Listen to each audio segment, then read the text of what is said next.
নমস্কার। তোমরা জানো যে পঞ্চায়েতের অনেক পোস্ট বেরিয়েছে। পঞ্চায়েত ওয়েস্ট বেঙ্গল পঞ্চায়েত বোর্ডের অনেকগুলো পোস্ট বেরিয়েছে। সেখানে কি কি পোস্ট আছে এবং তার সিলেবাস কি আছে, এজ লিমিটেশন, ক্রাইটেরিয়া, যোগ্যতা, এগুলো সবই আজকের আলোচনা করব। তো প্রথম যেটা আছে সেটা হচ্ছে অ্যাকাউন্ট ক্লার্কের। অ্যাকাউন্ট ক্লার্ক হতে গেলে তোমাকে অবশ্যই ভারতীয় তো নাগরিক হতেই হবে, তার সাথে সাথে তোমাকে মাধ্যমিক পাশ করতে হবে। ঠিক আছে, যে কোনো বোর্ড থেকে তোমাকে মাধ্যমিক পাশ করতে হবে। আচ্ছা, আচ্ছা, মাস্ট বি, এখানে কি বলছে, মাস্ট পাস ইন সেকেন্ডারি। তোমাকে কিন্তু সেকেন্ডারি পাস করতেই হবে, মাধ্যমিক তোমাকে পাস করতেই হবে, ঠিক আছে, না হলে হবে না কিন্তু। আচ্ছা, এবারে বলছে এখানে তোমাকে ডিপ্লোমা থাকতে হবে কম্পিউটারে, সেটা সেন্ট্রাল গভর্নমেন্ট বা স্টেট গভর্নমেন্টের যে কোনো একটা এ থেকে, টেকনিক্যাল ইনস্টিটিউট থেকে তোমাকে পাস করতে হবে। এজ লিমিটেশন কি আছে দেখো, যারা ফিজিক্যাল হ্যান্ডিক্যাপ রয়েছে তাদের 18 থেকে 40, ওবিসি এর হচ্ছে 43, 18 থেকে 43, বিরো 18 থেকে 43, শিডিউল কাস্ট যারা রয়েছে তারা 18 থেকে 45, এবং শিডিউল ট্রাইব যারা আছে তাদের 18 থেকে 45, যারা আনরিজার্ভ অর্থাৎ জেনারেল যারা, তাদের দেখো 18 থেকে 40 করে দেওয়া হয়েছে। ওকে, তো এইটা গেল তোমাদের এজ লিমিটেশন। এবং পে স্যালারি কত হবে, স্যালারি তোমাদের কেমন থাকছে, স্যালারি হচ্ছে 22,700 থেকে 6 লেভেল থাকবে। লেভেলটা কত, 6, 22,000 থেকে 58,500। আচ্ছা, এবার যদি সিলেবাসের কথা বলি, সেটা হবে এমসিকিউ প্যাটার্নে, সব এমসিকিউ থাকবে। কি কি থাকবে, ইংলিশ থাকবে 20 নাম্বারের, বাংলা থাকছে 20 নাম্বারের, অ্যারিথমেটিক থাকবে 25 নাম্বারের, আর জিকে থাকছে 25 নাম্বারে। তো ইংলিশটা কি হবে, ইংলিশটা অ্যাজ পার মাধ্যমিক স্ট্যান্ডার্ডের হবে, বাংলাও মাধ্যমিক স্ট্যান্ডার্ডে হবে, অ্যারিথমেটিকও তোমার তোমার মাধ্যমিক স্ট্যান্ডার্ডেই হবে। আর জিকেটা দেখো, জিকেটা কি বলছে, রুরাল লাইফ আর রুরাল ডেভেলপমেন্টের ওপরে কিন্তু জিকেটা থাকবে, সেটা 20 নাম্বারে। তো এইভাবে তোমাদের কত নাম্বারে হচ্ছে, 85 নাম্বার হবে। 85 নাম্বারে তোমাদের রিটেন হচ্ছে, আর হচ্ছে 15 নাম্বারে তোমাদের ইন্টারভিউ থাকবে। রিটেন পাস করার পর একটা কাট আপ থাকবে, সেটা অবভিয়াসলি ক্র্যাক করলে তোমাদের ইন্টারভিউর জন্য ডাকা হবে। ইন্টারভিউ 15 নাম্বারের হবে। টোটাল যে মার্কসটা হবে 100 নাম্বারে তোমাদের কিন্তু পরীক্ষা হবে। ওকে, তাহলে 100 নাম্বারে তোমাদের পরীক্ষা হচ্ছে। তো এইটা গেল তোমার হচ্ছে অ্যাকাউন্ট ক্লার্কের। এরপরে আসছি আমরা অ্যাডিশনাল অ্যাকাউন্টার নেওয়া হবে, অ্যাডিশনাল। এইখানেও দেখো তোমাকে ভারতীয় নাগরিক হতেই হবে, আর এখানে কিন্তু ব্যাচেলার ডিগ্রি অর্থাৎ বিএ পাস হতে হবে। ঠিক আছে, মাস্ট বি গ্র্যাজুয়েট, অর্থাৎ তোমাকে যে কোনো ইউনিভার্সিটি থেকে বিএ পাস অবশ্যই করতে হবে, ব্যাচেলার অফ আর্টস বা বিএসসি, যে কোনো হোক, বিকম, বিএসসি, যেটাই হলে হবে। দেখো এখানে কি বলছে, ব্যাচেলার ডিগ্রি ইন কমার্স। ঠিক আছে, কমার্সে তোমাদের ব্যাচেলার হতে হবে, তার মানে যারা বিকম পড়েছে তাদের কিন্তু এই পোস্টটা তাদের জন্য। ঠিক আছে, মাস্ট বি গ্র্যাজুয়েট, বিকম যারা পড়েছে এবং এনি যে কোনো একটা ইনস্টিটিউশন থেকে। তাহলে এইটা হচ্ছে কিসের, যারা ধরো বিকম পাস করেছে, ব্যাচেলার ডিগ্রি ইন কমার্স। ঠিক আছে, কমার্সের এবং এনি ইউনিভার্সিটি থেকে, যে কোনো একটা ইউনিভার্সিটি থেকে যারা বিকম পাস করেছে তাদের জন্য হচ্ছে এই পোস্টটা তাদের জন্য। তো এইখানটায় কি বলছে, যে ফার্স্ট ডেট অফ জানুয়ারি থেকে এটা হবে, সেটা ওখানেও সেই এই যে দিয়ে দিয়েছে, সেই একই রকম, একই এজে দিয়েছে। তো এদের পে স্যালারিটা হচ্ছে দেখো 7 লেভেল 7। ঠিক আছে, এখানে 24,700 থেকে এখানে 63,900 এরকম একটা হবে। তো যাই হোক, পে স্যালারিটা তোমাদের পরেই তোমরা বুঝতে পারবে আরও। তো এখানে এদের ইন্টারভিউ একই রকম, 100তেও হবে পরীক্ষা, কিন্তু এখানে দেখো ইংলিশ দেবে 20 নাম্বারের, এটা গ্র্যাজুয়েশন লেভেলের হবে, কিন্তু ইংলিশ হবে 20 নাম্বারের, বাংলা হবে 20 নাম্বারের, জেনারেল নলেজ থাকবে 15 নাম্বারের, অ্যাকাউন্টেন্সি থাকবে 30 নাম্বারের। তো এইভাবে এখানে 85 নাম্বার থাকছে, হ্যাঁ, আর বাকি 15 নাম্বার কিন্তু ইন্টারভিউতে থাকবে। এইটা গেল তোমার কি অ্যাডিশনাল যারা অ্যাকাউন্টার আছে তাদের জন্য। এবার আসছি কি, এবার আসছে যে অ্যাসিস্ট্যান্ট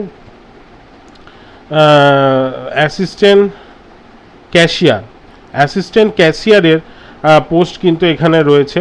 অ্যাসিস্ট্যান্ট ক্যাশিয়ারের জন্য কি হচ্ছে দেখো, মাধ্যমিক পাস তো অবশ্যই রয়েছে, মাধ্যমিক তোমাকে পাস করতেই হবে যে কোনো একটা এ থেকে।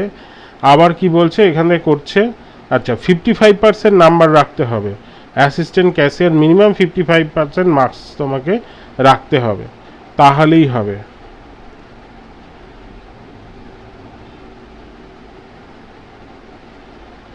ঠিক আছে, বলছে যে কোনো বোর্ড থেকে তোমাকে বলছে হ্যাভ এ লাস্ট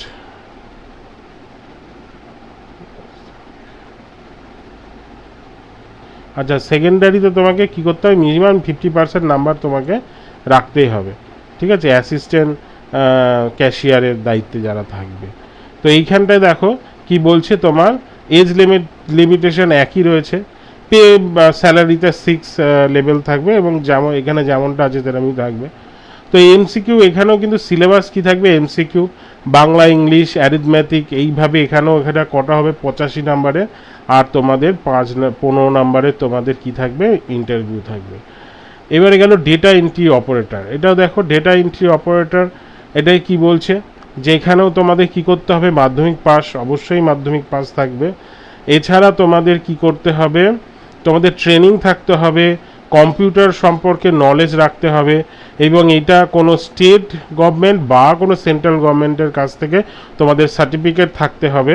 আর কি বলছি, মিনিমাম স্পিড ডেটা এন্ট্রির 6000 কি তোমাদের কিন্তু পার আওয়ার মানে 1 ঘন্টায় প্রায় 6000 ওয়ার্ড তোমাদের টাইপিং স্পিড রাখতে হবে, তাহলেই হবে। আর এখানে দেখো একটা জিনিস দিয়েছে যে এক্সপিরিয়েন্স চেয়েছে, যে তোমাদের এক্সপিরিয়েন্স আছে কি, 1 ইয়ার এক্সপিরিয়েন্স থাকলে তাহলে কিন্তু এটার জন্য এলিজেবল তুমি, ঠিক আছে।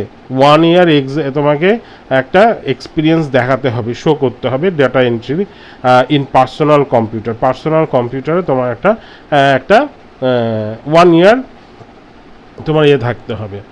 তারপরে কি আছে দেখো, তারপরে এখানে এজ একই রয়েছে, এখানে পে স্যালারিটাও দেখে নাও, এই তোমার পে স্যালারি। এবার এখানে কি থাকছে, এখানে যেটা থাকছে, যেহেতু এটা মাধ্যমিক স্ট্যান্ডার্ডে, অবভিয়াসলি 20 নাম্বারের তোমার মাধ্যমিকের যে ইংলিশ আছে সেখান থেকে আসবে, বাংলাও 20 নাম্বার, 25 নাম্বার অ্যারিথমেটিক, আর জিকে থাকছে রুরাল ডেভেলপমেন্ট, রুরাল লাইফ আর রুরাল ডেভেলপমেন্টে নিয়ে এখানে 85 নাম্বার থাকছে, আর 15 নাম্বার তোমাদের ইন্টারভিউ থাকছে ডেটা এন্ট্রিতে। এবারে আসছে কি, এক্সিকিউটিভ অ্যাসিস্ট্যান্ট হতে গেলে তোমাকে কি করতে হবে, তোমাকে ব্যাচেলার ডিগ্রি আনতে হবে, ঠিক আছে, ব্যাচেলার ডিগ্রি এখানে বলেই দিয়েছে, ক্রাইটেরিয়া তোমরা ভালো করে দেখে নাও, দেখে নিয়ে তোমরা তোমাদের মতো তোমরা যে ডিগ্রি তোমরা আছে তোমাদের, সেগুলো তোমাদের সেই হিসাবে তোমরা কিন্তু ফর্ম ফিল আপ করবে, সেই হিসাবে তোমরা কিন্তু এটাকে করবে। তো এইখানটায় কি বলছে, ব্যাচেলার ডিগ্রি তোমাকে থাকতে হবে, যে কোনো ইউনিভার্সিটি ডিপ্লোমা থাকতে হবে, কম্পিউটার নলেজ থাকতে হবে, যে কোনো সেই সার্টিফিকেটটা স্টেট গভর্নমেন্ট বা সেন্ট্রাল গভর্নমেন্টের একটা সার্টিফিকেট থাকতে হবে। কি বলছে দেখো, মাস্ট পাস ডিপ্লোমা তোমাকে থাকতেই হবে, computer application diploma in computer science or graduate, তোমাকে কিন্তু এই গ্র্যাজুয়েশন থাকতে হবে, প্লাস এইগুলো যেন থাকে, ঠিক আছে। এবার এখানে আরেকটা জিনিস যেটা বলছে যে post graduate degree or diploma in social work ও রুরাল ডেভেলপমেন্টে এনি রেকর্ড, যারা ধরো পোস্ট গ্র্যাজুয়েশন করেছে, অনেকে সোশ্যাল ওয়ার্কে নিয়ে পড়াশোনা করে, তো তাদের ক্ষেত্রে কিন্তু এটা কিন্তু তাদের ক্ষেত্রে এটা একটা রয়েছে। আর একটা দেখো এক্সপিরিয়েন্স চেয়েছে সোশ্যাল ওয়ার্কের, কিন্তু এক্সপিরিয়েন্স চেয়েছে 1 ইয়ার এক্সপিরিয়েন্স আছে এরকম ব্যক্তি, তারা কিন্তু এই ক্ষেত্রে একটা বাড়তি সুযোগ সুবিধা পাবে, ওকে। যাদের সোশ্যাল ওয়ার্ক নিয়ে পড়াশোনা করেছে, পোস্ট গ্র্যাজুয়েট করেছে, এমএ করেছে, তাদের ক্ষেত্রে কিন্তু এটা রয়েছে। পে স্যালারি একই রকম আছে, এখানেও তোমাদের দেখো ইংলিশ থাকতে হবে 25 নাম্বারে, বাংলা 25 নাম্বারে, অ্যারিথমেটিক জিকে থাকবে, রুরাল ডেভেলপমেন্টের ওপরে থাকবে, এই করে এখানেও তোমার কত নাম্বারে থাকছে, এখানেও তোমার 85 নাম্বারে থাকছে, ঠিক আছে। 85 নাম্বার তোমার কি থাকছে, রিটেন এক্সাম থাকবে, আর 15 নম্বরে তোমার ইন্টারভিউ থাকবে, ওকে। তাহলে এটা গেল। এবার আসছে গ্রাম পঞ্চায়েতের এটা কি আছে, গ্রাম পঞ্চায়েত কর্মী নেবে। গ্রাম পঞ্চায়েত কর্মীর বলতে কি বলছে দেখো, গ্রাম পঞ্চায়েত কর্মীতে তোমাকে বলছে যে 8 পাস হতে হবে, মাস্ট বি এলিজেবল 8 পাস থাকতে হবে, অর সেকেন্ডারি, ঠিক আছে, অথবা মাধ্যমিক পাস থাকতে হবে, এটা কিন্তু থাকতে হবে। এই মাস্ট পাস যেন এইগুলো এটা যেন থাকে, এটা যেন অবশ্যই থাকে, ঠিক আছে। তো এখানেও এজ ক্যাটাগরি একই রকম, এখানে মাইনেটা 17,000 থেকে 43,000 থাকবে। এবার এইখানে যেটা থাকবে, ইংলিশ বাংলা বলো জিকে বলো সবই থাকছে কত, 8 পাস স্ট্যান্ডার্ডের থাকবে, ঠিক আছে। এখানেও তোমার 15 নম্বরে একটা ইন্টারভিউ থাকবে। এবার আসছে কি নির্মাণ সহায়ক, যারা নির্মাণ সহায়কের কাজ করবে বা কাজ জানে, তাদের জন্য দেখো এখানটাও বলছে কি মাস্ট পাস ডিপ্লোমা, অর্থাৎ ডিপ্লোমা সিভিল ইঞ্জিনিয়ার যারা রয়েছে এবং গ্র্যাজুয়েট যারা রয়েছে তাদের ক্ষেত্রে দেখো মাস্ট ডিপ্লোমা, এখানে কিন্তু মাস্ট ডিপ্লোমা, যাদের ডিপ্লোমা নেই তারা কিন্তু এটা করতে পারবে না, বলছে যে must have diploma in civil engineering for any institution. তাহলে যারা ধরো এখানে সিভিল ইঞ্জিনিয়ার নয় বা এরকম ডিপ্লোমা নেই তারা কিন্তু অ্যাপ্লাই করলে তাদের কিন্তু এগুলো দেবে না নির্মাণ সহায়কে। তো এখানে একই রকম রয়েছে।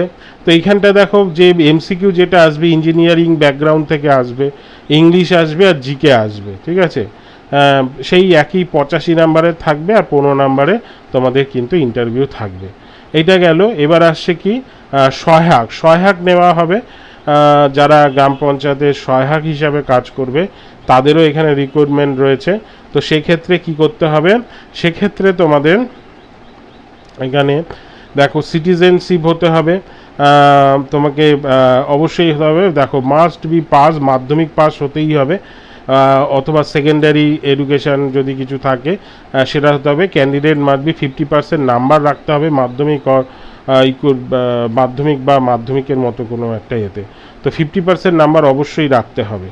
আচ্ছা, এজ লিমিটেশন একই রয়েছে, পে স্যালারি ওই রকমই।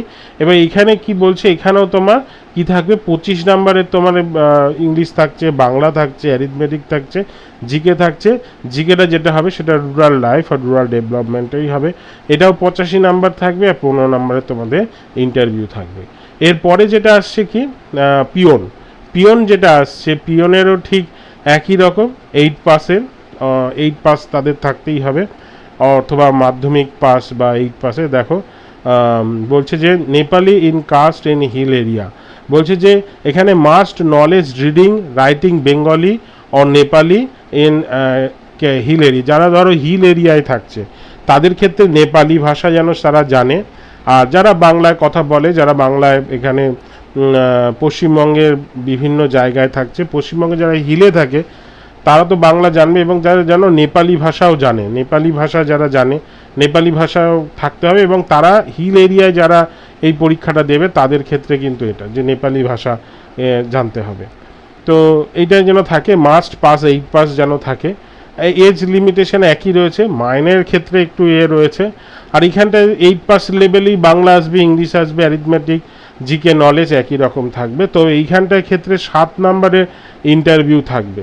এখানে কিন্তু দেখো এখানে এইমস তোমার পরীক্ষাটাও হবে 13 হচ্ছে 23, 13 আর 10 হচ্ছে 23, 33 আর 10 43, আর 7 নাম্বার থাকছে তোমার ইন্টারভিউ, তার মানে 50 নাম্বারের পরীক্ষা হচ্ছে এখানে, ঠিক আছে। তাহলে এখানে 50 নাম্বার, পিওনের পরীক্ষাটা হবে 50 নাম্বার।